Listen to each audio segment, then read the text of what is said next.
ভাবতেও অবাক লাগে, আমাদের নদিয়া জেলার রানাঘাটের মধ্যেই পৃথিবীর সবথেকে উঁচু দুর্গা প্রতিমা তৈরি হচ্ছে, যার উচ্চতা হলো 111 ফুট বলছি, কিন্তু ওটা ক্রস করবে অনেক।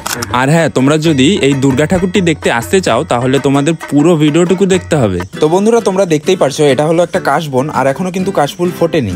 আর এর 3 মাস আগের থেকে বিশ্বের সব থেকে বড় প্রতিমা, মানে পুরো ওয়ার্ল্ডের সব থেকে বড় দুর্গা ঠাকুর, সেটা বানানো কিন্তু শুরু হয়ে গেছে।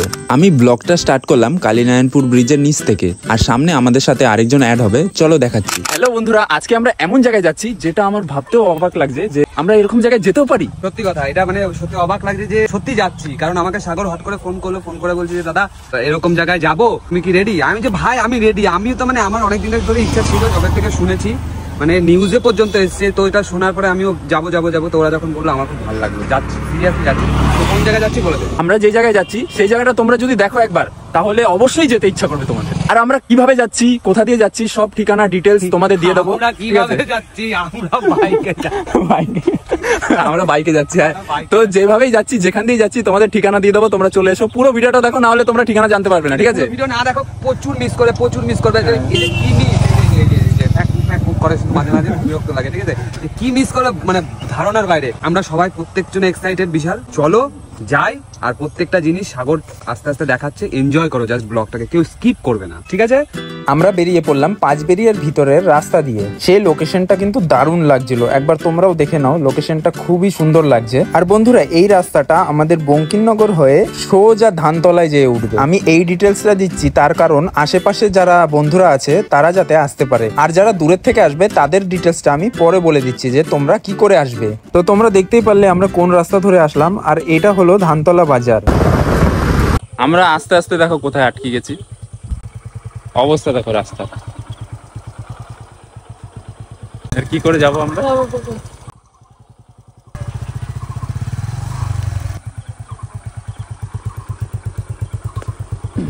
ঘুরে চ ছবিটা তুলে নিয়ে যাও। কোন জায়গাটা এটা? এটা কামালপুর গাজীতলা। রাস্তা এরকম অবস্থা দেখো, কাদা, হেঁটেও যেতে পারবে না কেউ।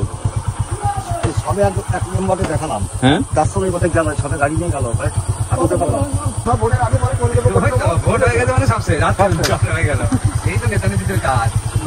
রাস্তা ঠিক করে দাও। তো বন্ধুরা, তোমরা দেখতেই পারলে আমাদের খুবই হেনস্থা হতে হলো, আর আমরা পুরো রাস্তা ঘুরে ঘুরে অন্য দিক দিয়ে যাচ্ছি এখন। আর আশা করছি পুজোর আগে যাতে রাস্তাটা ঠিক হয়ে যায়, কারণ যারা এই ঠাকুরটি দেখতে আসবে তাদের জন্য কোনো প্রবলেম না হয়। তো বন্ধুরা, আমরা চলে এসেছি। আর হ্যাঁ, আমরা কয়েকজন ব্লগারও দেখতে পাচ্ছি সামনে। চলো ভিতরে যে ডিটেলসে তোমাদের পুরোটা দেখাচ্ছি। আমার মনে হচ্ছে এটা আবার তৈরি করে তারপর দাঁড় করাবে। তো চলো ভিতরে যাই। দাদা কোথা থেকে এসছো? আমি এবিপি আনন্দ প্লাস আমার নিজের চ্যানেল আছে। আচ্ছা। আরো আছে ভিতরে, চলো পরিচয় হোক।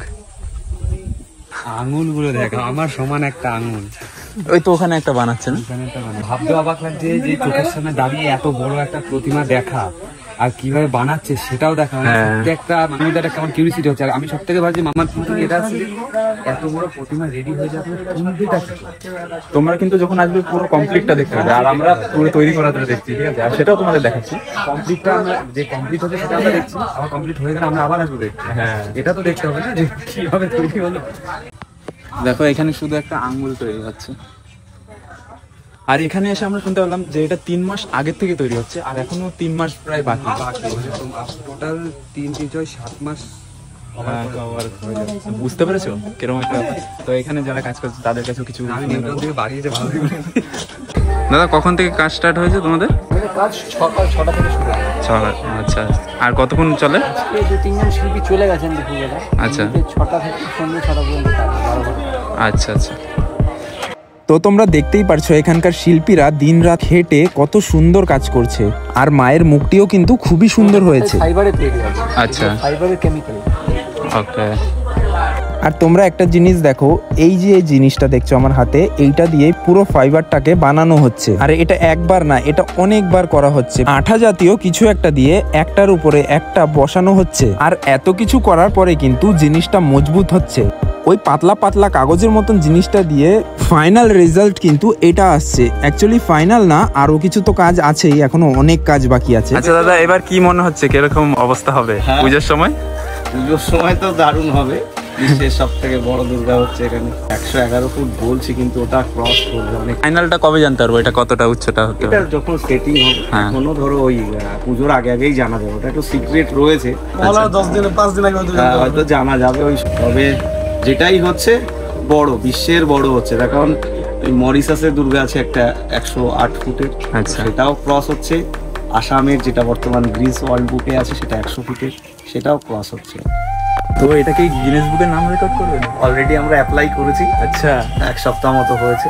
তো ওটা একটা প্রসিডিউর আছে, 3 মাসের প্রসিডিউর আছে। এখন দেখা যাক কত দূর হয়। দাদার নাম যেন? সুজয় বিশ্বাস। সুজয় বিশ্বাস। এটা কত তারিখ থেকে তাও কাজটা স্টার্ট হয়েছে? এটা হয়েছে 1 বৈশাখ থেকে হয়েছে। প্রথমে তো ধরো মাটির কাজ আগে করতে হয়, হ্যাঁ হ্যাঁ। ঠাকুরে মাটির কাজ ছাড়া কাজ হয় না। তো প্রথমে মাটির কাজ দেখো ওদিকে ভাঙা হয়ে গেছে অনেকটাই, হ্যাঁ। কারণ ওটার থেকে ফাইবার ডাইস বেরিয়ে গেছে। আচ্ছা আচ্ছা। যেহেতু এত বড় দুর্গা, তো মাটি দিয়ে দাঁড় করানো যাবে না। হ্যাঁ। এটা আমাদের একটু কস্টলি আর কি, যেটা বলো যে অনেকটাই খরচা বেশি। ধরুন 3টে পর্যায়ে দুর্গাটা তৈরি, মানে 3টে দুর্গার মতো খরচা হচ্ছে। তো সেইভাবে ফাইবারটাও অনেক লাইট ভাবে করতে হচ্ছে।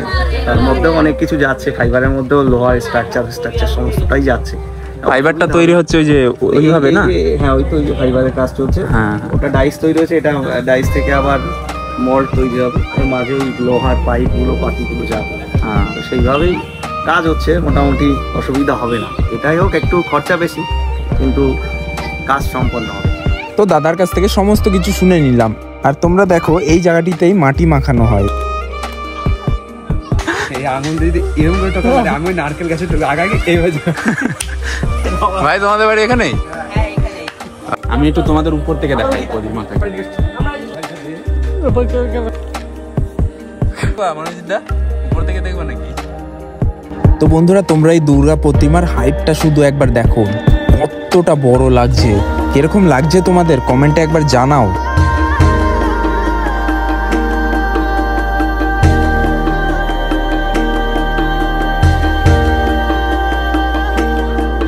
দেখো এখানে একজনের সাথে দেখা হলো, খুবই কিউট, মনে হচ্ছে একদম মায়ের ভক্ত, সেখানে বসে পাহারা দিচ্ছে। তো যারা যারা এই কুকুরকে ভয় পাও তাদের জন্য বলছি, তোমরা যদি এই কুকুরকে ভালোবাসো তো তারাও ভালোবাসাটাই দেবে। দেখো আমিও তাকে চিনি না, সেও আমাকে চেনে না, কিন্তু আমাকে কিছুই করলো না, শুধু চুপচাপ আমার আদরটা নিল। এটা কি আমি বুঝতে পারছি না সত্যিকার। এখানে না জিজ্ঞেস করলে বুঝতে পারবে। এটা দেখো নাট দিয়ে আটকানো, তো এরকম পাট পাট করে বানিয়ে এটাকে নাট দিয়ে জোড়া হচ্ছে। এটাও কিন্তু কম ভারী না। এই প্রতিমাটাকে দাঁড় করানো হবে এই জায়গাটায়।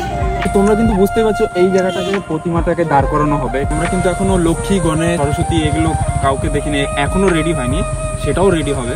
তো তোমাদের সবটাই দেখিয়ে দিলাম। তোমরা এখানে আসতে চাইলে তোমাদের রানাঘাট স্টেশনে নামতে হবে। রানাঘাট স্টেশনে নেমে সেখান থেকে তোমাদের টোটো বা অটো যাদেরই বলো না কেন, তোমরা তাদের বলবে যে কামালপুর অভিযান সঙ্গে যাব।